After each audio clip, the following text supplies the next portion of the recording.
Wih, Halo, halo. halo Kong Nah, ini Sam. ada teman kita Lukas Benedict. Waduh, Kaget nggak? saya gak Kaget nyangka bakal nggak? diajak.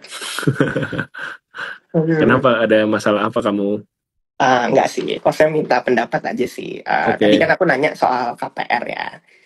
Tadi Koko nanya terkait emang nggak hitung-hitungan bunganya. BTW sorry suaranya serak abis sakit tenggorokan.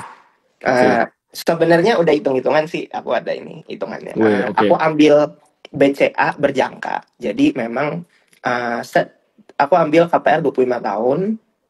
Berjangka ini aku jadi di bawah dari tahun pertama sampai tahun 20 itu saya tahu lah apa sih namanya bunganya Hmm, saya harus berapa.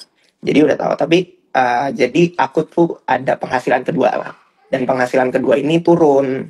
ya. Udah turun, jadi istilahnya melihat anjir kayaknya udah nggak kuat lah untuk bayar. Dan bunganya ini kayak contohnya ketika nanti bayar 10 juta, bunganya itu saya bayar 9 juta dan Hmm, ngurangin pokoknya cuma sejuta kan kayak. memang Nah begitu. di situ, Kan awal proses awal kan berarti ya. Bayar banknya dulu. Hmm, nah disitulah aku ngerasa kok kayak mulai nggak cengli nih hmm, bayar ininya. Dan aku pun jadi kayak apa gue jual aja ya rumahnya. BTW for konteks juga, kalau misalkan nih rumah kejual, masih ada rumah orang tua yang diberikan ke aku. Rumahnya ini kosong ya BTW. Jadi hmm. aku bisa pindah langsung lah ke sana. Gitu. Tapi Tujuan belinya secara buat lingkungan tuh apa di rada awal? susah.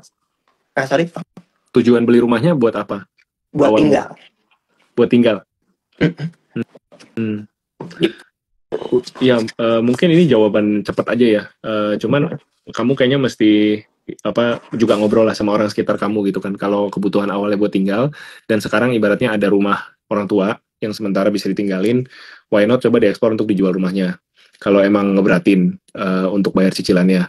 Kalau karena rumah itu kan gini, kita iya sih investasi, cuman kalau kita dudukin doang rumahnya, apalagi kamu tinggalin, itu sebenarnya bukan jadi investasi kan, itu nggak ada cash flow yang dihasilkan rumah itu gitu. Jadi duit yang kamu tanam di situ baru bisa kamu dapetin lagi setelah rumahnya laku dijual kan gitu.